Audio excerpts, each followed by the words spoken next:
അങ്ങനെ Adil big boss ഹൗസിൽ നിന്ന് പുറത്തായിരിക്കുകയാണ്. അതായത് വളരെ ഫെയർ ആയിട്ടുള്ള ഒരു എവിക്ഷൻ തന്നെയാണ്. അത് നമ്മൾ വോട്ടിങ്സിൽ നേരത്തെ പറയുന്നുണ്ടായിരുന്നു. അതായത് ആദിലായിരുന്നു ഏറ്റവും ലോസ്റ്റ് ആയിട്ട് നിന്നത്.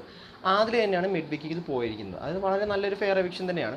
ഇനി ടോപ്പ് 6, അതായത് ടോപ്പ് 6 ഫിനാലെ വരെ പോയിട്ട് ഫിനാലെ മറ്റേ ആ ഷൂട്ടിംഗ് തുടങ്ങുന്ന സമയത്തായിരിക്കും സ്പോട്ടിലായിരിക്കും ഒരാളെ എവിക്റ്റ് ചെയ്ത് കളയുന്നത്.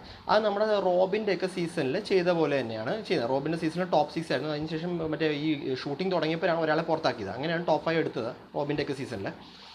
എന്തായാലും നമുക്ക് നോക്കാം. പിന്നെ നിങ്ങൾ നമ്മുടെ ഇനിയുള്ള വോട്ടിങ്സ് ഭയങ്കര ക്രൂഷ്യലാണ്. അതായത് നമ്മുടെ വിന്നർ അനിമോൾ ആയിക്കോട്ടെ, അനീഷ് ആയിക്കോട്ടെ, നിങ്ങൾ വോട്ട് ചെയ്യുന്ന ആൾ, അതായത് നിങ്ങൾ ജെന്യുവൻ ആയിട്ട് വോട്ട് ചെയ്യുക. അതായത് ഒരു ഇൻഫ്ലുവൻസ്ഡ് ആയിട്ട്, അതായത് മറ്റേ നമ്മുടെ ഇൻസ്റ്റാഗ്രാമിലൊക്കെ കാണുന്ന പോലെ തന്നെ കുറേ PR ടീംസ് കുറേ ആയിട്ട് മാനിപ്പുലേറ്റ് ചെയ്യുന്നത്. അതായത് അനിമോളുടെ PR അനീഷിനെ മാനിപ്പുലേറ്റ് ചെയ്ത് മറ്റേ ഡീഗ്രേഡ് ചെയ്ത് കുറേ വീഡിയോസ് ഇറക്കുന്നുണ്ട്.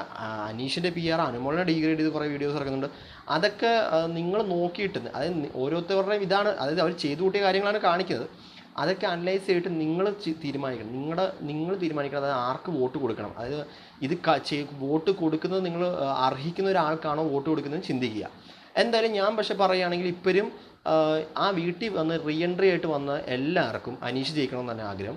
പക്ഷേ പുറത്തുള്ള എല്ലാവരും ഇവർ അകത്ത് വന്ന് നെഗറ്റീവ് കൊടുത്ത സമയത്ത് അനുമോക്ക് നെഗറ്റീവ് കൊടുത്തു. അതെല്ലാം അനുമോക്ക് ഇവിടെ പുറത്ത് പോസ്റ്റ് ആയിക്കൊണ്ടിരിക്കുക. പക്ഷേ അവിടെയുള്ള വീട്ടുകാർ തന്നെ ഉറപ്പിച്ചു, അതായത് അനുമോൾ ആ ജയിക്കാൻ പോകുന്നത് വീട്ടുകാർ തന്നെ ഉറപ്പിച്ചു. പക്ഷേ പുറത്താണെങ്കിലും അനുമോൾ തന്നെയാണ് ജയിക്കാൻ പോകുന്നത്. അത് അനീഷിന് ഇനി ചാൻസ് ഇല്ല. അത് ഒരു വീക്ക് മുന്നേ ഈ റീഎൻട്രി ഇല്ലായിരുന്നെങ്കിൽ 100% ഞാൻ എനിക്ക് ഉറപ്പായിട്ട് പറയായിരുന്നു അത് അനീഷ് കപ്പ് തൂക്കിയെന്ന് പറയും. പക്ഷേ ഇപ്പോൾ അനീഷിന് ചാൻസ് കുറവാണ്, വളരെ കുറവാണ്. അല്ലെങ്കിൽ ഇനി ഈ നാളത്തെ ഇതിൽ വല്ല വോട്ടിങ്ങിൽ നല്ല രീതിയിൽ വല്ല ഇത് സംഭവിക്കണം. പക്ഷേ മിക്ക ഫാമിലി ഓഡിയൻസ് സപ്പോർട്ട് ചെയ്യുന്നത് അനുമോളെയാണ്.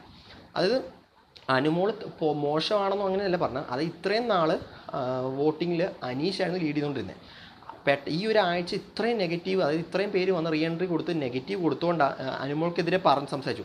അത് പക്ഷേ വെളിയിൽ അത് പോസിറ്റീവായിട്ട് അനുമോക്ക് കൺവേർട്ട് ആയതുകൊണ്ടാണ് ഇത്രയും വോട്ട് അനുമോക്ക് ഇത്രയും സപ്പോർട്ട് കിട്ടുന്നത് അനുമോക്ക്. എന്തായാലും നമുക്ക് നോക്കാം. കൂടുതൽ അപ്ഡേറ്റ്സ് ആയിട്ട് നമ്മുടെ ചാനൽ മറക്കാതെ സബ്സ്ക്രൈബ് ചെയ്യാം.